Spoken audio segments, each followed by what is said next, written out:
Assalamualaikum warahmatullahi wabarakatuh.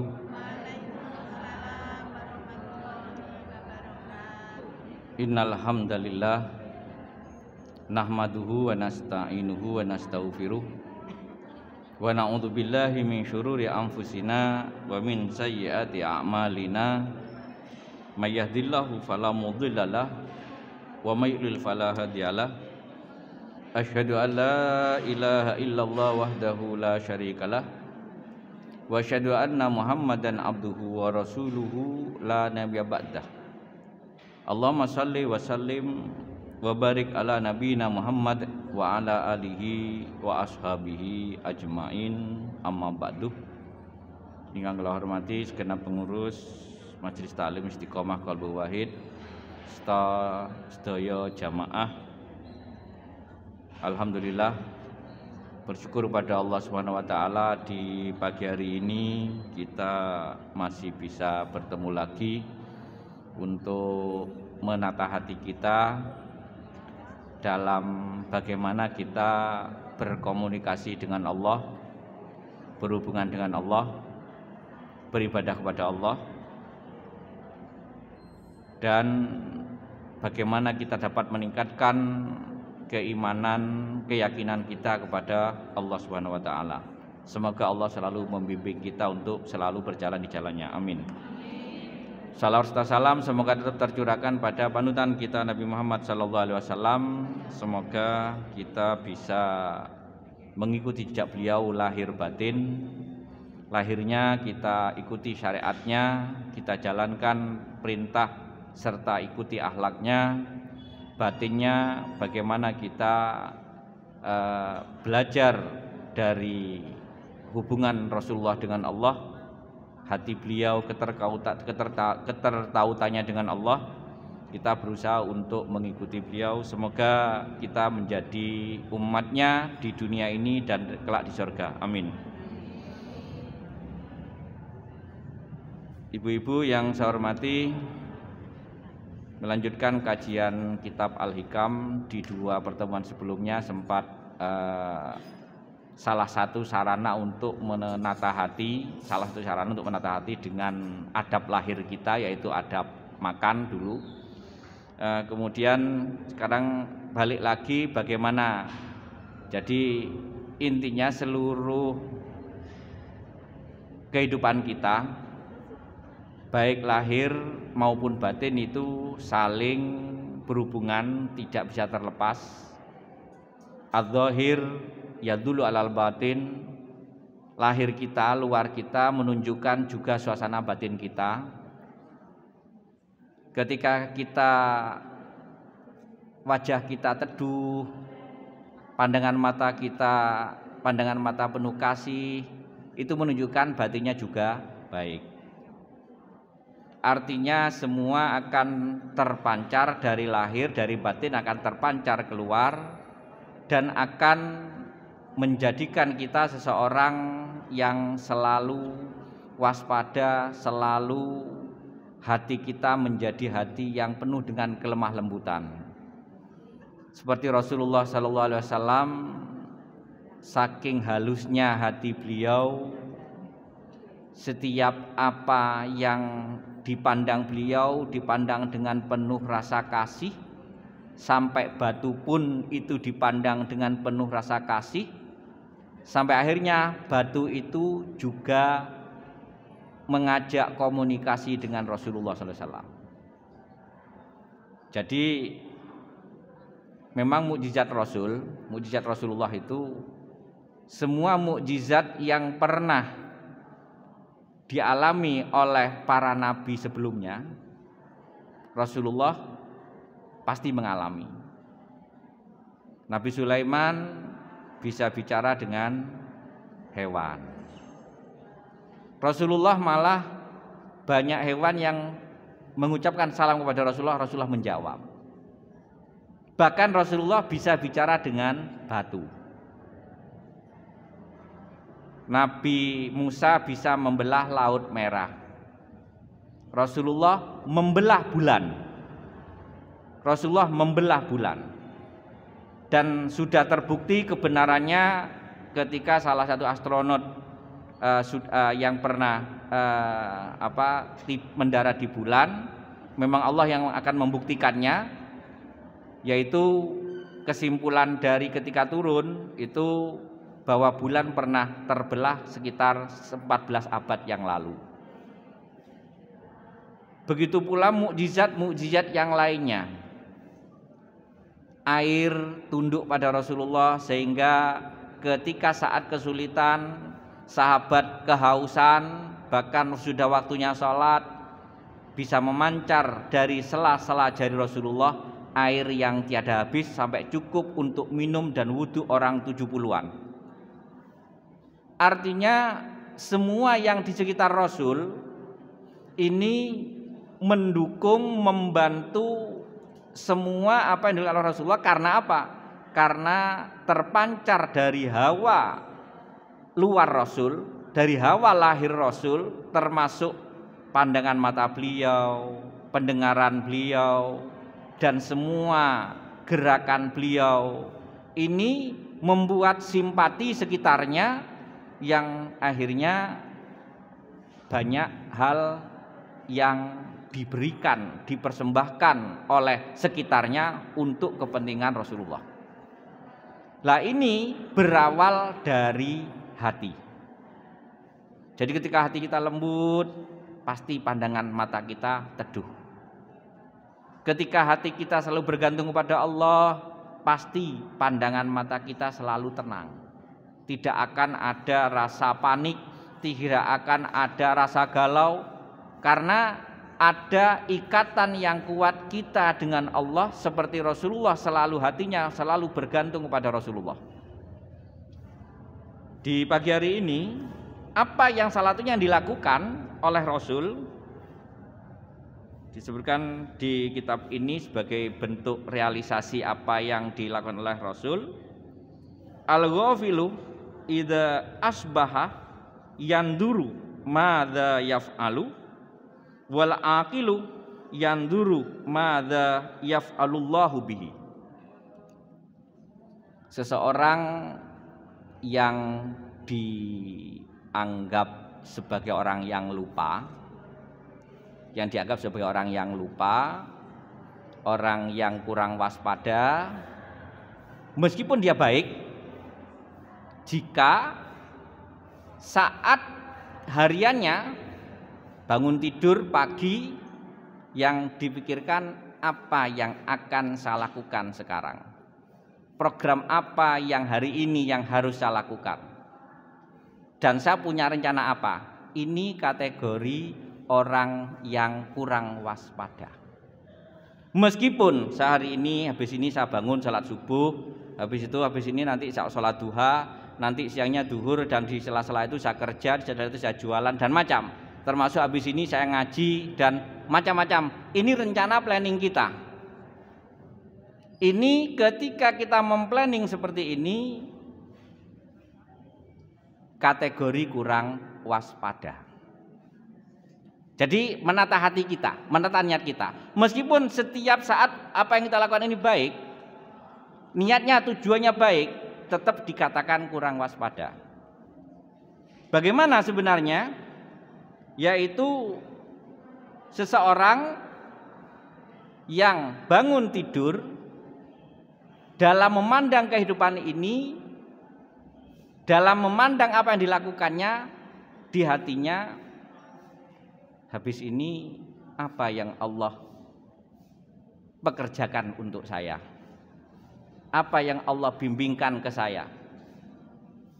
Jadi semua adalah bergantung kepada Allah, bukan planning kita. Jadi kalau Rasulullah, jadi makanya Rasulullah bersabda, idza asbahal mar'u wa yanwi ibadatallahi kataballahu ibadata sanatin. Ini makna dari sebagian dari makalah ini. Salah satu, jika seorang di waktu pagi, maksudnya bangun tidur, Setelah tidur doa, habis itu dia berniat di pagi ini beribadah kepada Allah. Pokoknya fokusnya semua ibadah kepada Allah. Maka dengan itu saja Allah sudah mencatat ibadah 1 tahun. Ini sebagai motivasi kita melakukan hal ini. Kan memang semua bergantung dari niat dan hati kita. Innamal a'malu binniyat wa innamal likulli imri'in ma nawa. Semua yang kita lakukan berdasarkan niat. Kalau niatnya semakin lurus, maka pasti akan semakin baik. Wa innamal likulli imri'in ma nawa, dan apapun yang akan diperoleh seseorang bergantung niatnya. Apa yang diperoleh kita, bahkan niat dan keyakinan kita, dengan niat dan keyakinan kita ini, dari niat dan keyakinan ini akan mudah untuk diperoleh jika niatnya lurus. Bagaimana meluruskan niat? Faman kanat hijratu ilallahi wa rasuli fa hijratu ilallahi wa rasuli. Barang siapa niatnya, hatinya di pagi hari sudah menganggap habis ini apa yang Allah lakukan ke saya. Saya dibimbing kemana oleh Allah. Artinya yang dibuat sandaran niatnya adalah Allah yang membimbing kita untuk sholat tahajud, membimbing kita untuk wudhu, membimbing kita untuk sholat subuh, membimbing kita untuk zikir pagi, membimbing kita untuk sholat duha, membimbing kita untuk ngaji dan seterusnya. Maka harian tiap pagi ini amalan Rasul. Bangun tidur itu jangan cari HP dulu ya. Bangun tidur langsung cari HP, wah itu. Coba cari informasi. Bangun tidur, zikir, langsung niat di pagi hari ini, bangun tidur ini Allah akan membimbing saya kemana. Ini Allah habis ini Allah membimbing saya habis ini untuk wudhu, sholat dan seterusnya. Itu yang paling pertama. Jangan dicari bangun tidur, kalau ibu-ibu langsung pergi ke apa yang mau dimasak. Niatkan dulu. Kalau anak sekarang bangun tidur sudah langsung cari HP, kadang-kadang HP-nya nggak dimatikan. Bangun bukan karena alarm, karena ada WA masuk, langsung buka WA. Nah, ini yang harus kita mencoba untuk mengawali pagi, dirubah sesuai dengan konsep yang dicontohkan oleh Rasulullah SAW. Jangan terburu cari yang lain dulu. Setelah baca Alhamdulillah atau Alhamdulilladzi ahyana ba'da ma amatana wa ilaihin nusyur, langsung niat. Niat, pagi ini saya ingin mengikuti kehendak Allah. Allah yang menghendaki saya ke sini, ke situ, melakukan ini, melakukan itu. Dalam tanda kutip yang baik-baik maksudnya.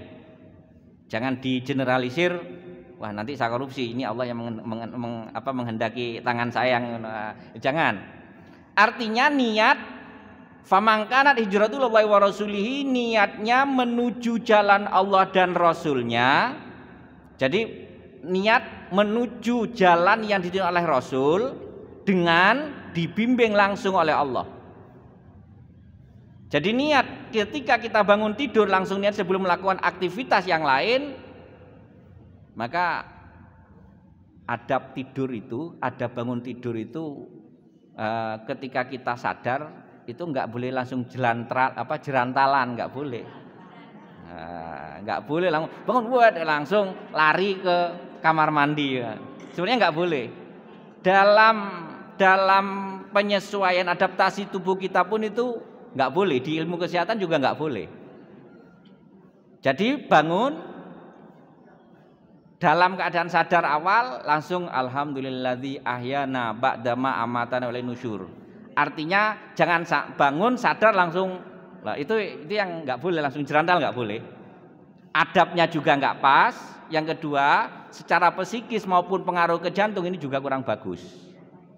Makanya adab akhlak Rasul itu masya Allah, ketika ditinjau secara ilmu kesehatan, secara sains, secara ilmiah, semua benar-benar ilmiah. Jadi bangun tidur itu langsung alhamdulillahilladzi ahyana ba'da ma amatan wa nusyur. Kalau di hadis yang lain lumayan agak panjang, sehingga kalau di aturannya itu paling tidak 1 menit kita mulai adaptasi dengan kesadaran kita. Baru kita duduk. Saat duduk itulah kita mulai niat. Ini adab bangun tidur kita. Sadar, baca doa, duduk, niat.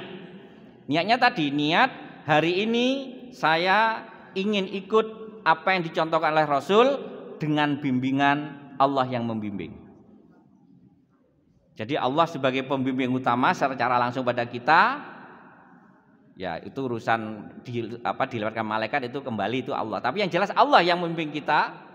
Kemudian yang dibimbingkan apa? Untuk ikut jalan Rasulullah. Ini dalam kita berniat bangun tidur itu. Sehingga kalau kita sudah demikian, maka Rasulullah SAW menjanjikan fahijratuhu ilallahi wa rasulihi, maka apa yang dimaksud nanti akan mudah didengar oleh Allah dan Rasulnya. Jadi kembali dari hati kita. Tapi kalau kenapa kita sering melakukan berangan-angan, bercita-cita ini gagal, punya program yang sudah di planning, ternyata banyak yang nggak berhasil, gara-gara sandaran kita melihat kemampuan kita, melihat bahwa kita seolah-olah yang pandai. Akhirnya Allah kurang berkenan. Iku kan karepmu, ya wis, iso apa ora? Itu orang gantung nang aku itu kan karepmu. Sampai sebegitunya. Jadi apapun yang kita lakukan kembali sandarkan kepada Allah. Allah yang menyebabkan, membimbing saya datang ke sini. Jadi jangan diaku dari diri kita. Kalau kita sudah diaku dari diri kita semua, bahkan program, bahkan mungkin kelihatan sudah berhasil, sukses, diaku dari kita, itu Allah pasti akan memberikan cobaan-cobaan yang menyebabkan kita akhirnya, orangnya itu sebenarnya sih sholatnya tekun, tapi kok perangnya kok tetap gitu. Orangnya itu sebenarnya kok banyak sedekahnya, tapi kok sombong, macam-macam. Karena apa? Karena yang dilakukannya dari setiap kebaikan tidak disandarkan kepada Allah, merasa dari diri sendiri. Wah, kemarin saya sedekah 1 juta, alhamdulillah bisa sedekah 1 juta misalnya. Meskipun ada pernyataan alhamdulillah, tapi merasa itu dari diri sendiri. Akhirnya memunculkan banyak hal secara syariat pahalanya tidak ada, secara hakikat hatinya tidak berpengaruh kepada hati. Pada dasarnya setiap kebaikan yang kita lakukan, sampai Rasulullah kan at-tasbihu sadaqatun, subhanallah sadaqatun, alhamdulillah sadaqatun, Allahu akbar sadaqatun, la ilaha illallah sadaqatun. Setiap ucapan kita, kebaikan kita, kullu ma'rufin sadaqatun. Setiap kebaikan kita ini dihitung, ini di hadis sedekah, maksudnya akan meluruskan. Sedekah ini maknanya awal, makna awal kan sesuatu yang lurus. Sesuatu yang mana awal, sesuatu yang lurus. Akhirnya mengeluarkan sesuatu, akhirnya disebut secara umumnya disebut sedekah. Tujuannya meluruskan sesuatu. Jadi meluruskan hati, sehingga setiap kebaikan kita ini seharusnya berpengaruh pada kebaikan hati kita. Setiap kebaikan lahir kita seharusnya berpengaruh pada kebaikan batin kita. Ala bidzikrillah tatmainnul qulub. Ingat-ingatlah zikir kepada Allah. Dengan zikir kepada Allah hati akan tenang. Saya zikir sudah 10.000 tapi kok masih gelisah. Berarti zikirnya ada sesuatu yang belum ditata, yaitu niatnya. Kita bisa melafalkan kalimah la ilaha illallah karena Allah. Kita bisa mengucapkan Allah saja mudah, itu juga karena Allah. Buktinya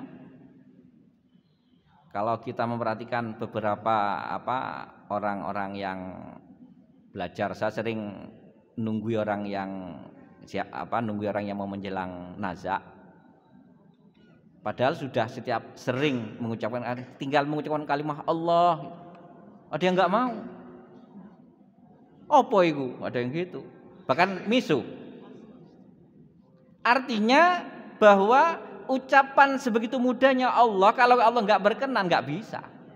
Oleh karena itu realisasinya ke kita yang sudah terbiasa mengucapkan kalimat Allah agar berpengaruh di hati kita, berpengaruh dalam kehidupan kita, maka ucapkan dengan hati yang merasa itu Allah yang menggerakkan lisan kita dalam mengucapkan Allah.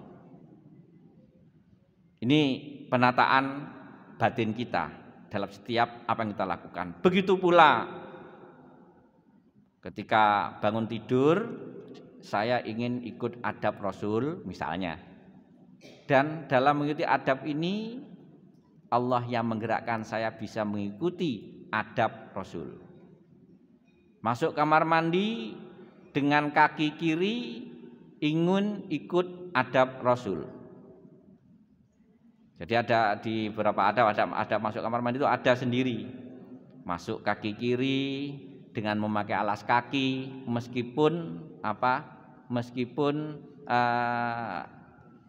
kamar mandinya itu sudah bersih dari porselin yang paling bagus, kemudian bersih, tetap sunnah pakai alas kaki. Maka belikan sandal khusus kamar mandi. Alas kaki, karena kalau di kitab hidayah itu setan bisa mengganggu dari mana. Yang kedua, ini salah satu kalau ikut Rasul, masuk kamar mandi meskipun itu mau mandi atau mungkin sekedar buang air, maka pakai kerudung, alas kaki juga pakai penutup kepala. Kalau mungkin shower cap semacam itu, kalau misalnya enggak anduk, itu salah satu adabnya. Salah satu adab. Ini banyak adab. Dan semua yang dilakukan oleh Rasul dengan adab-adab seperti itu, kita harus mengikuti. Kembali hati kita tata dengan Allah, saya berusaha mengikuti adab Rasulullah dengan bimbingan Allah. Nah ini penataan hati kita dalam hidup. Makanya kan agar setiap apa yang kita lakukan itu memberikan nur di sekitar kita, memberikan cahaya di sekitar kita. Api gak dipek dewe. Makanya syarat kenapa Rasulullah setiap ucapan Rasulullah meskipun sederhana langsung didengar oleh Allah, akhirnya juga didengar oleh para sahabat dan masuk di hati sahabat.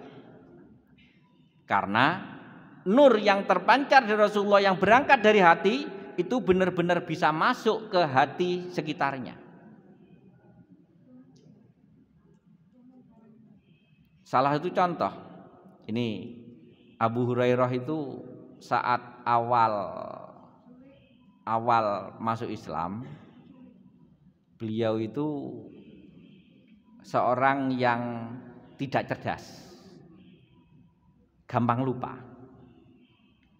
Tapi karena pengaruh cahaya Rasul yang terpancar berawal dari hati yang dipenuhi dengan ketergantungan kepada Allah dalam setiap halnya, ketika ngajari mendoakan, kemudian mendoakan Abu Hurairah, ngajari Abu Hurairah langsung terpancar dari hati.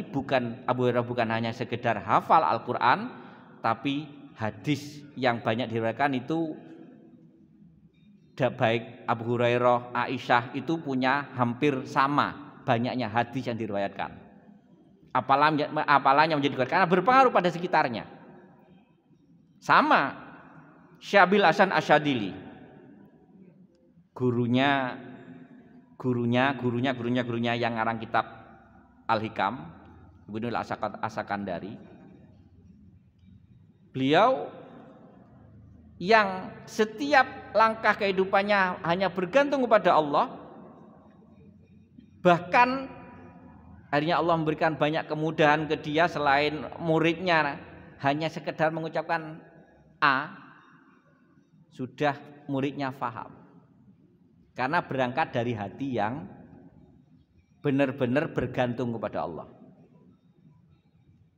Kalau tadi Rasulullah kepada para sahabat, Umar bin Khattab cukup menyampaikan perintah dari Madinah, Abdullah bin Amr bin As yang masih di Mesir sudah merasakan getaran cahayanya dan mengikutinya, karena hati yang selalu bergantung kepada Allah.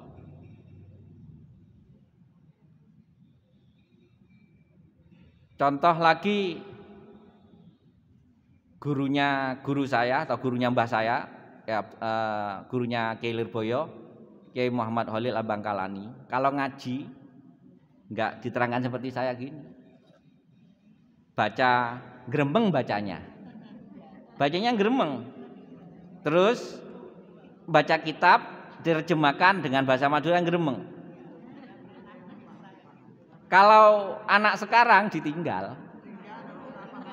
guru ra iso ngajar ora apa ini sama seperti, tapi karena berangkat dari hati yang dibimbing oleh Allah, meskipun bacanya seperti itu, Mbah Hasyim Asy'ari paham, Mbah Abdul Karim paham, sampai Mbah Hasyim Asy'ari bisa melanjutkan ngaji di Mekah karena kepemahaman awal dari Mbah Khalil Bangkalan. Berangkat dari hati, meskipun ya enggak metode diterangkan gini, enggak, maca terjemah agak gremeng lagi. Alhamdulillah utawi sakabehane puji lillahi kabehane Gusti Allah Rabbil alamin kang ngawasani alam. Enggak akan ngerti. Kalau kita wis wah paling kiai kepate iso iki. Masyaallah. Gitu masyaallah. Itu tapi hati yang ikhlas. Ini sehingga kembali keikhlasan itu bukan ditunjukkan dengan sekedar kita lillahi ta'ala, tidak. Dan ini yang akhirnya iblis nggak mampu untuk menggoda orang yang masuk di sini. Kalau orang yang ikhlas itu masih bisa digoda oleh iblis. Salat, khusyuk, ikhlas, iblis bisa masuk. Wah, ini nggak ada yang seperti saya. Nggak pernah cerita, dia nggak akan cerita ke orang lain, memang nggak akan cerita ke orang lain. Ikhlas itu kan setiap ibadah yang dilakukannya ini sekiranya orang lain nggak tahu, tapi yang tahu hanya hatinya. Tapi hatinya katakan, wong lain nggak tahu sing, berarti ya sing paling bener aku dewe. Nggak cerita ke orang lain, di hati. Namanya ujub. Ikhlas masih bisa dimasuki oleh iblis untuk membelokkan hati kita. Maka kalimat di Al-Quran ini ketika iblis diusir oleh Allah dari sorga, kemudian iblis minta ditangguhkan umurnya, fa'andirni ila yaumi yub'atsun, ya Allah tangguhkanlah umur saya sampai hari kiamat. Allah mengabulkan, fa'innaka minal mundzirin, ya kamu umurmu nanti ditangguhkan sampai hari kiamat. Summa la'uyanahum ajmain, kemudian aku mohon izin untuk akan menggoda keturunan Adam semuanya. Illa ibadaka minhumul mukhlasin, bukan mukhlisin, mukhlasin, kecuali hamba-hambamu yang engkau ikhlaskan, yang diikhlaskan. Maksudnya keikhlasan itu bukan datang dari diri sendiri, tetapi merasa itu Allah yang membimbing kita menjadi ikhlas. Tidak disebut mukhlisin, tapi mukhlasin. Ini setan yang nggak akan mampu menembus hati orang yang mukhlasin. Hatinya merasa diikhlaskan oleh Allah sehingga Gak bisa masuk. Karena kalau sudah merasa diikhlaskan oleh Allah, masuk ke ujub sulit. Masuk ke arah sombong diri, sombong pribadi ya. Kalau ujub itu sombong yang orang lain tidak tahu. Mungkin hanya bisa terpancar dari pandangan mata. Sikap benar tawadhu, benar tawadhu. Tapi ujub ini bisa jadi masih masuk. Sikap masih kelihatan sopan, orang itu kok rendah hati banget. Tapi di hati belum tentu.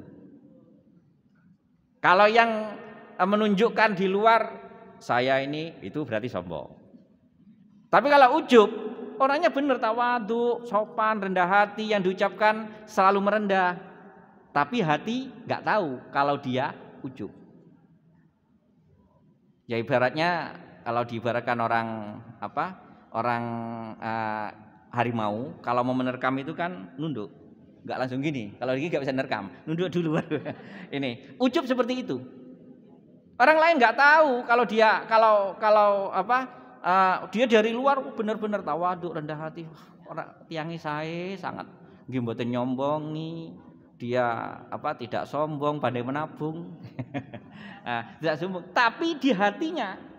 Nah, ini makanya yang kita bahas, yang kita selalu untuk menata hati ini bagaimana hati kita di luar benar-benar memang tawadhu, di dalam juga tawadhu. Di luar tetap rendah hati, di dalam juga rendah hati. Kita nggak tahu, di luar kita rendah hati, di dalam belum tentu. Itu iblis yang masuk. Ini dengan kita oleh Rasulullah diberi cara tiap pagi niat ikut Rasulullah dalam perbuatan kita yang membimbing Allah.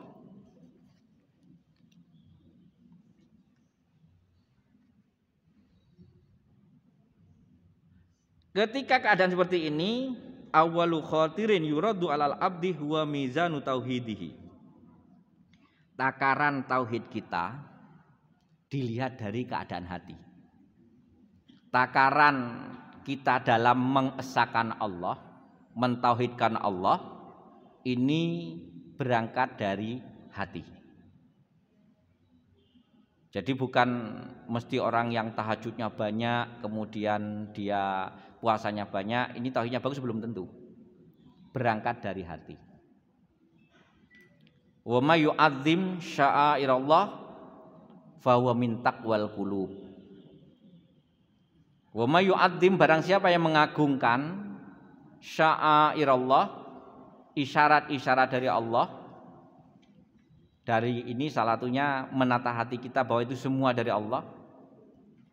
Fa innahu min taqwal qulub, maka itu bagian dari ketakwaan hati. Ketakwaan itu berangkat dari hati, bukan dari luar. Yang jelas kalau hati kita sudah baik, maka yang luar pasti akan ikut.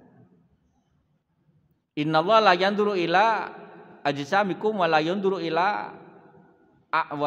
ila suwarikum walakin yanzuru ila qulubikum wa a'malikum. Ini sabda Rasul. Allah tidak akan memperhatikan kita, aksi dan gaya kita, tidak akan memperhatikan bentuk kita. Yang dilihat pertama adalah hati kita, yang kemudian terrealisasi menjadi amal perbuatan kita. Maka tata hati dulu sebagai ukuran tauhid kita, berangkat dari hati. Dengan hati kita tata untuk selalu bergantung kepada Allah setiap apa yang kita lakukan, maka disitulah akhirnya akan memunculkan ketakwaan lahir.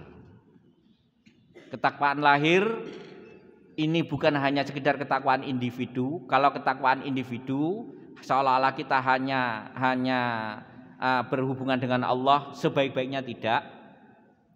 Kalau berangkat dari hati yang benar-benar ta'dzimu sya'airallah, benar-benar mengagungkan apa setiap yang dilakukan oleh Allah kepada kita, maka ketakwaan hati muncul dengan ketakwaan individu, kemudian bisa meluas menjadi ketakwaan sosial.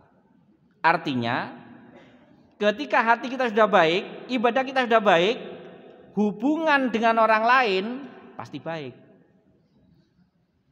Kalau orang ibadahnya kencang sekali, jidatnya sampai hitamnya rata misalnya. Kemudian orangnya sampai umur 50 lebih masih seksi karena puasa terus misalnya. Ini nggak jadi ukuran. Nggak jadi ukuran. Ukuran utama adalah takwal qulub. Karena apa? Karena dengan keadaan seperti itu, hubungan dengan orang lain belum tentu bagus. Menganggap karena dia seorang yang merasa lebih mulia sebagai guru misalnya, ya swanono aku. Itu salah satu contoh. Rasulullah tidak. Rasulullah lebih dahulu silaturahim dibandingkan ke sahabat. Mendahului. Bahkan Rasulullah itu usianya dibandingkan Abu Bakar di bawah Rasulullah 2,5 tahun. Umar dibandingkan di bawah Rasulullah 7 tahun. Tapi Rasulullah mengawali mengucapkan salam. Rasulullah mengawali silaturahim, berkunjung. Rasulullah mengawali. Bahkan ini karena terpancar dari ketakwaan hati, ketakwaan individu menjadi ketakwaan sosial. Dengan orang lain benar-benar menghargai. Benar-benar menghargai. Kemudian sampai selama Rasulullah bisa dalam menyampaikan sedekah beliau, keliling sendiri Rasulullah. Kecuali beliau pas sibuk dibantu istrinya, enggak dibantu orang lain. Sehingga Rasulullah SAW itu ketakwaan sosialnya sehingga enggak menganggap aku sing duwe duit kok. Lek tik njaluk sumbangan rene ae. Masyaallah itu. Enggak, Rasulullah setiap kali punya rezeki, tiap hari ada kan selalu langsung dibagikan sampai sorenya habis. Itu kan Rasul. Artinya tidak menganggap awakmu sing butuh, tidak. Sama. Karena berangkat dari ketakwaan lahir dan ketakwaan hati, berangkat lahir waktu Rasulullah umur 25, disir Khadijah umur 40. Kalau saya sing butuh sapa? itu seperti itu kan gitu. Sing butuh sapa? Tapi Rasulullah tidak, Masya Allah, itu Rasul. Benar-benar menghargai seorang janda yang lebih tua, yang berkehendak dulu kepada Rasul. Rasulullah tidak jual mahal, bahkan sangat menghargai. Yang akhirnya yang melamar adalah Rasul. Yang melamar Muhammad saat itu belum jadi nabi. Tapi berangkat dari hati yang memang dibimbing oleh Allah sejak kecil. Melamarnya enggak tanggung-tanggung. Dalam riwayat itu 400 ekor kambing untuk diantar pamannya membawa 400 ekor kambing. Kalau sekarang 2,5 berarti 1 M. Itu ngelamar calon istri yang notabene yang lebih senang dulu calon istrinya Khadijah yang lebih tua, tapi Rasulullah benar-benar menghargai takwa sosial. Jadi bukan hanya sekedar yang penting saya dengan Allah, tidak.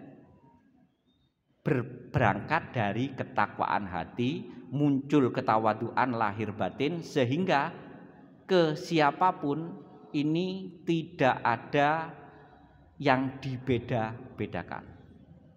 Bahkan Abu Lahab, pamannya yang paling benci ke Rasul setelah Rasulullah jadi Rasul, maksudnya sebelumnya paling sayang, dengan istrinya juga yang paling benci, sudah pokoknya ya bagian mitnah, bagian ini kepada Rasulullah itu Abu Lahab dan istrinya, sampai diabadikan di surat Al-Lahab.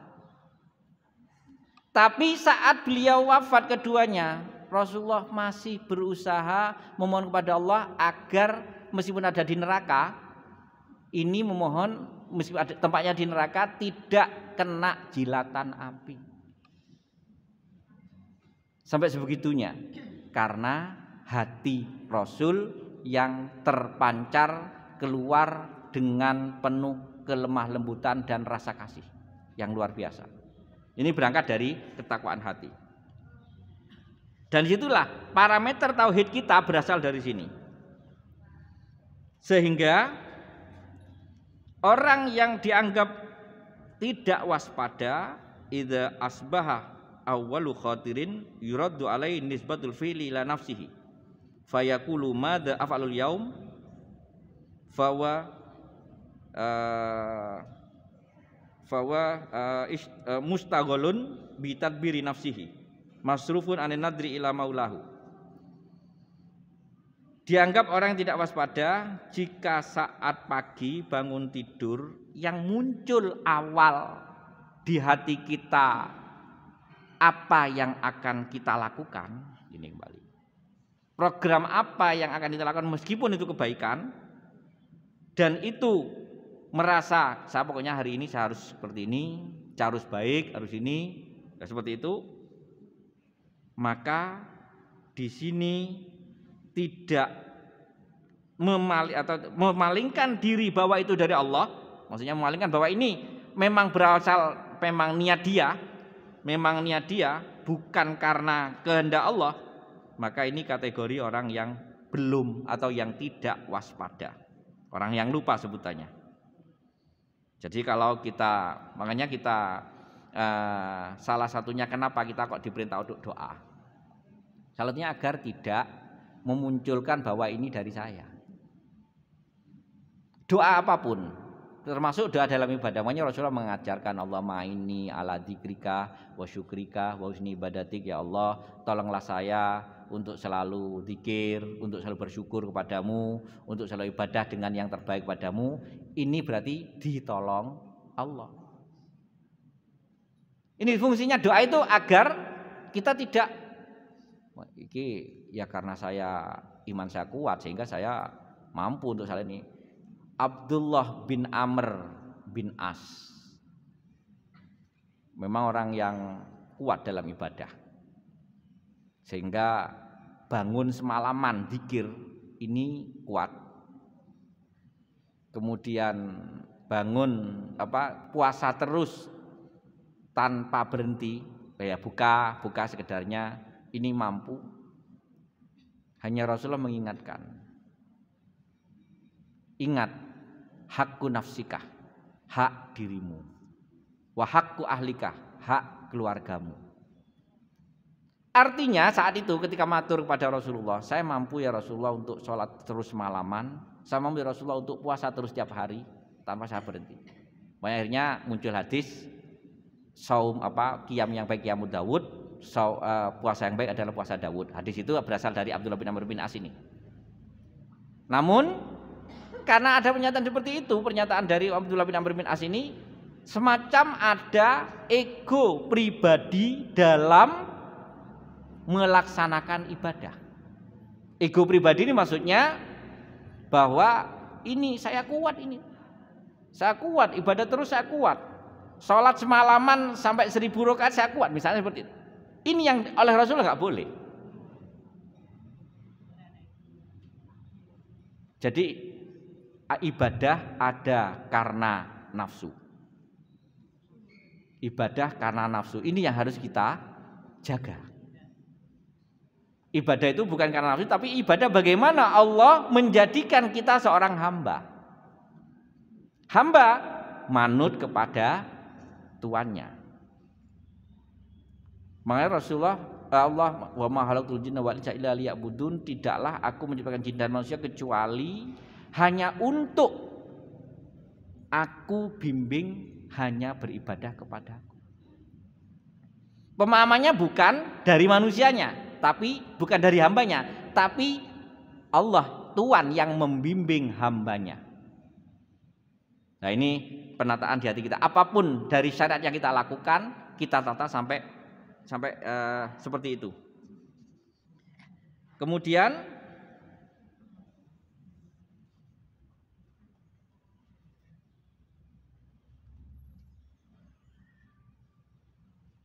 wal aqilu, orang yang berakal, orang yang faham, makrifat billah, al-arif billah, mengetahui memahami tentang tauhid yang sebenarnya, awwalu khatirin yuraddu alaihi nisbatul fi'li ilallahi ta'ala fayaqulu madza yaf'alullahu bi fa huwa nadhirun ilallahi ta'ala, yaitu yang awal keluar muncul dari getaran hatinya setiap kali bangun, apa yang akan Allah bimbingkan ke saya di hari ini. Muncul seperti itu. Jadi kembali bergantung kepada Allah. Jadi pemahaman Allahus Somad. Makanya surat ini surat paling ikhlas, padahal nggak ada di dalamnya kata-kata ikhlas, nggak ada. Surat yang paling ikhlas karena isinya hanya memuji Allah dan bergantung kepada Allah, apalagi Allahus Somad. Allahus Somad, Allah sebagai tempat tujuan kita, tempat bergantung kita, yang membimbing kita. Maknanya itu. Jadi bukan hanya sekedar kita ibadah kemudian kita lakukan secara subjektif kita, tapi kita ibadah Allah As-Somad yang menggantung kita, membimbing kita untuk ibadah. Makanya sampai satu sahabat itu setiap kali sholat dengar oleh Rasul ini kulhu terus. Kalau kita yang baca kulhu karena malas ya. Kalau kita baca kulhu, oh, surat mulai disik kok kulhu atau enggak hafal yang lainnya. Ini satu sahabat didengar setiap kali sholat oleh Rasulullah, dengar kok selalu baca Al-Ikhlas. Mengapa? Ya Rasulullah sebenarnya sudah tahu diberitahu oleh Allah, tapi diajarkan kepada sahabat yang lain. Mengapa engkau kok setiap sholat apa soal bahasanya kok gak hafal surat liane itu? Gak mungkin sahabat gak hafal surat lainnya, tapi karena ditanya kenapa? Karena surat ini surat yang paling saya cintai, yang paling saya sukai, karena surat yang tiada tendensi. Yang ada hanya pujian kepada Allah, bergantung kepada Allah. Sehingga setiap kali sholat diulang-ulang ini. Makanya di beberapa fadilahnya surat Al-Ikhlas ini, kalau memang hati kita agar bisa terjaga keimanan kita dan insya Allah husnul khotimah, perbanyak baca surat Al-Ikhlas. Dibuat pagi sore 3 seperti Al-Falaq An-Nas. 3 serangkai ini kan Al-Ikhlas untuk menjaga keimanan kita. Dikir pagi sore kan Al-Ikhlas 3 kali, Al-Falaq 3 kali, An-Nas 3 kali dan sebelum tidur. Kalau Al-Ikhlas ini menjaga tauhid kita agar seperti tadi kita berusaha diluruskan niat-niat setiap saat itu. Yang kedua Al-Falaq agar terjaga, ya meskipun kita ada tendensi di Al-Falaqnya, terjaga dari sihir, terjaga dari hewan-hewan buas atau hewan-hewan sekitar kita yang mungkin membahayakan, terjaga dari pencurian, terjaga dari hal ini. Kan isinya surat Al-Falaq ketika kita baca itu, makanya amalan pagi, sore dan sebelum tidur ini aman insyaallah. Enggak akan terjadi hal-hal yang membahayakan. Dan yang Al-Anas ini terjaga dari tipu daya setan untuk menggoda kita. Makanya amalan harapannya pokoknya di setiap hari Al-Ikhlas Al-Falaq An-Nas 3 kali ini harapannya dibaca lah dalam 3 kali 3. 3 kali 3. Maksudnya 3 kali di waktu subuh, Al-Ikhlas 3 kali, Al-Falaq 3 kali, An-Nas 3 kali, 3 kali di waktu asar, 3 kali sebelum tidur. Ini tadi menjaga hati, menjaga ketakwaan kita. Nah ini karena hal ini semua, jadi semuanya yang diajarkan oleh Rasul, zikir pagi dan sore semua itu fadilahnya, keutamanya bukan hanya sekedar untuk kebaikan lahir kita, kebaikan ibadah kita secara lahir, tidak. Kebaikan dunia kita bukan hanya sekedar itu, tapi paling utama bagaimana menjaga hati kita tetap sesuai dengan bimbingan Allah. Jadi kita nggak bisa kemudian saya sudah ngaji hikam, saya sudah mencerna maksudnya ini, misalnya lah. Saya sudah mencerna maksudnya bahwa kita setiap saat ini harus hanya bergantung kepada Allah. Tapi akhirnya ini masalahnya banyak yang salah persepsi. Ada sebagian yang menerapkan kajian hikam, menerapkan kajian tasawuf, intinya pada sana kita hanya bergantung pada Allah. Akhirnya syariat ditinggalkan, itu yang bahaya. Amalan-amalan dari Rasul itu mendukung kita, menjaga kita agar bisa tetap stabil. Banyak orang akhirnya sudah dia nggak pernah sholat, ngapain sholat? Orang hati saya sudah mencapai tingkat seperti itu kok. Ada yang seperti itu. Ini bahayanya. Kalau maksud dari pengarang Al-Hikam termasuk guru-gurunya Syekh Abul Abbas Al-Mursi, kemudian Nabi Hasan Asyadili, termasuk Ibnu Athaillah As-Sakandari, ajaran tasawuf yang diajarkan termasuk Imam Ghazali, semua menerapkan syariat kalau perlu seutuhnya. Amalan-amalan dari Rasulullah dilakukan semua. Bukan habis ngaji nggak perlu sholat sudah nggak perlu. Itu yang bahaya. Karena apa? Kul in kuntum tuhibbunallah, jika kalian merasa mencintai Allah, bentuk kedekatan kita yang paling tinggi adalah mencintai Allah dan dicintai Allah. Bentuk derajat hati seseorang yang paling tinggi itu mencintai Allah dan dicintai oleh Allah. Mencintai Allah secara subjektif kita, tapi dicintai oleh Allah. Kita kembali menjadi objek dibimbing setiap saat oleh Allah. Jangan mengaku cinta kepada Allah kalau belum merasa dibimbing oleh Allah. Gimana kalau kita merasa mencintai Allah dan dicintai oleh Allah? Fattabi'uni, ikutilah aku, maksudnya Rasulullah. Di surat Ali Imran ayat 31. Kul in kuntum tuhibbunallah fattabi'uni, ikutilah aku. Artinya ikut syariat Rasul, ikut akhlak Rasul, ikut kalau kita memang mampu, meskipun kita paling mampunya 10%, kalau kadang-kadang itu sudah sangat bagus. Karena memang Rasulullah al-insanul kamil, manusia yang sempurna. Maka proses-proses ini yang harus kita perhatikan. Jangan sampai setelah mengaji hikam merasa hati bergantung kepada Allah, syariatnya dilupakan, itu yang bahaya.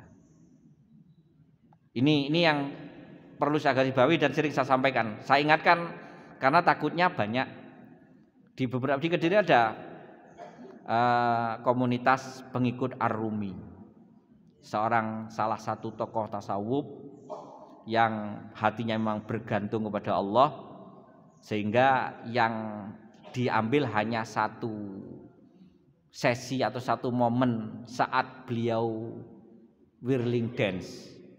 Jadi Ar-Rumi ini kan salah satu wali dari Romawi, dari sekitar Italia sana.